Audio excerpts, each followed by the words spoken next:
Du 16 au 18 juin prochain se tiendra à Abidjan la deuxième édition du SIBA, entendez, Salon international de la beauté d'Abidjan. Et pour en parler, nous sommes en compagnie du commissaire général de cette initiative. Bienvenue madame. Bonjour madame. Alors présentez-vous aux téléspectateurs de Business 24. Je suis Victoire Bieni, visagiste, conseillère en beauté, formatrice, présidente du CONAPAPESI, Comité national pour la promotion des activités et professions d'esthétique de Côte d'Ivoire, commissaire général du Salon international de la beauté d'Abidjan, dénommé le SIBA. Alors en parlant du SIBA, présentez-nous ce salon. Le SIBA, c'est le Salon international de la beauté d'Abidjan qui fait la promotion, la valorisation de la beauté et le bien-être en Côte d'Ivoire. Et en Afrique. En Afrique. Cette initiative est à sa deuxième édition. Quelles sont les innovations qui seront présentées cette année? Merci madame. Cette année, il y aura beaucoup d'innovations. Nous avons déjà commencé parce que nous avons fait un constat au niveau de notre corps de métier. Les artisans n'ont jamais le temps d'aller à l'hôpital, de faire des examens chaque année. Et nous avons profité comme ça, nous avons approché le ministère de la Santé et pour qu'ils viennent faire le dépistage du col de l'utérus, le dépistage du cancer du sein et aussi une conférence en santé mentale et aussi la dépigmentation. La dépigmentation parce que franchement, vous avez vu aujourd'hui, en Afrique, en particulier en Côte d'Ivoire, tout le monde est clair, tout le monde est métis. Vous voyez dans 10 ans ce que ça va donner comme cancer de peau. Donc, il faut commencer à sensibiliser les gens. Produits, voilà, et quel type de peau qui peut accepter ce genre de produits. Et aussi, l'innovation aussi, c'est 3 pays invités, dont le Burkina qui est le pays invité d'honneur, nos collègues qui sont au Burkina aussi qui vont venir célébrer, valoriser le métier avec nous. Il y a le Cameroun qui sera là, le Togo aussi qui est là, et d'autres encore qui n'ont pas encore confirmé. Mais cette année, ça sera vraiment la grande fête de la beauté, en fait. Et parlant de grande fête, le thème choisi, c'est économie de la beauté, quelle contribution dans la réduction de la pauvreté en Afrique. Pourquoi ce thème? Merci madame. Ce thème a été bien choisi, c'est pas un hasard parce que c'est un métier qui est noble, qui nourrit son homme, mais malheureusement qui est valorisé dans notre pays, dans nos différents pays, surtout en Afrique. Donc on a décidé comme ça d'attirer l'attention de nos dirigeants, de nos politiques, de nos opérateurs économiques, voilà, des autorités, tout ça, pour leur dire que ce métier est un métier noble.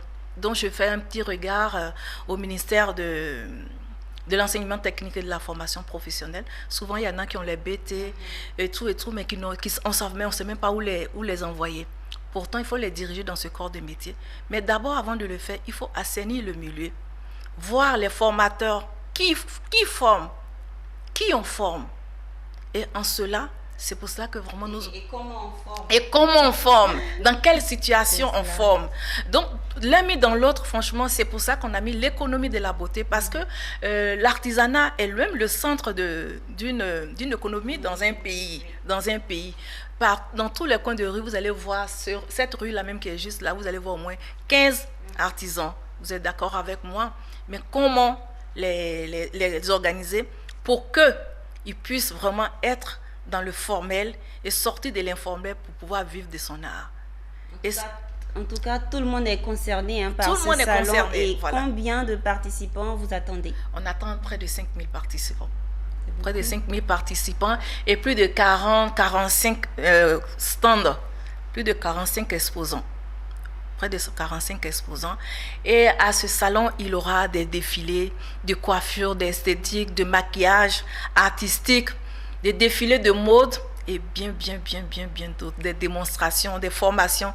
En 3 jours de renforcement de capacité, franchement, ça sera un ouf. Un ouf, et ceux qui seront là, ils ne vont pas regretter. Seuls les absents auront tort. Ils vont mal regretter, en fait. En tout cas, on espère que plusieurs personnes viendront. Oui. Voilà. Quelles sont vos attentes? Nos attentes, nous voulons vraiment, comme je le dis pour ne pas me répéter, nous attendons tous les coiffeurs et esthéticiens. Les coiffeurs et esthéticiens, la population surtout, et nos dirigeants. Voilà, nos dirigeants, pour qu'ensemble, nous puissions célébrer, valoriser ce corps de métier qui est vraiment un pilier pour l'économie d'un pays. Voilà, surtout en Côte d'Ivoire. Parce que si ce métier il n'était pas bon, vous allez voir, il y a des épouses, même des ministres, des autorités qui ont leur boulot. Il y a des autorités même qui ont leur boulot, des policiers, des femmes policiers, des femmes douanières, des secrétaires qui ont des spas, qui ont des salons de coiffure. Si le métier n'est pas... voilà. Donc, pour vous dire que c'est vraiment un métier vraiment sérieux qu'on doit vraiment organiser. Vraiment organiser. Et si on l'organise, chacun gagnera son pain. Voilà, son pain. Et moi, nous, vraiment, nous qui sommes à la tête de ces corps de métier, on tient vraiment à valoriser et à promouvoir vraiment ce métier, en fait. Alors, madame, c'est déjà la fin de cet entretien. Quelles sont vos perspectives, tant pour le salon, tant pour votre association? Notre association, vous savez, le CONAPAPESI d'abord, a assez de projets. Donc, le Salon international de la beauté, qui est le SIBA, qui est le bébé qui vient de naître, qui a 2 ans. Il y a le concours challenge esthétique. Il y a l'insertion des jeunes gens qui ont fini leur formation, malheureusement, qui n'ont pas les moyens de s'installer, que nous installons. Et beaucoup de choses à la fois. Ce n'est pas seulement le CONAPAPESI. Que tu sois dans le CONAPAPESI ou pas, il suffit de te présenter et nous allons te diriger. Donc, c'est ensemble que nous voulons vraiment valoriser ce métier et vraiment mettre de l'ordre dans ce métier. Donc, nous lançons un appel à nos dirigeants, à nos autorités, voilà, à nos opérateurs économiques, bien sûr, pour qu'ensemble, nous puissions mettre de l'ordre dans ce corps de métier qui nourrit son homme. Merci, madame. Je vous en prie. Merci d'avoir été sur le plateau de Business 24 Africa. Oui, Un dernier mot peut-être? Un dernier mot, oui, je venais de tout cœur dire un grand merci. D'abord à la Chambre nationale de métiers de Côte d'Ivoire, à sa tête son président, M. Bamba Kassoum, et surtout à la chaîne panafricaine Business 24, qui depuis le début, depuis 2016, quand on a créé le CONAPAPESI, qui n'ont cessé de nous encourager, de nous accompagner. Je voulais vraiment dire grand merci au grand patron. Et merci à toute l'équipe de Business 24. Merci beaucoup. Merci d'avoir été sur ce plateau, comme je le disais, et à très bientôt. À bientôt. Merci à vous. À vous, nous disons merci de nous avoir suivis. C'est la fin de Business Matin pour aujourd'hui. Les programmes se poursuivent sur la chaîne Utile.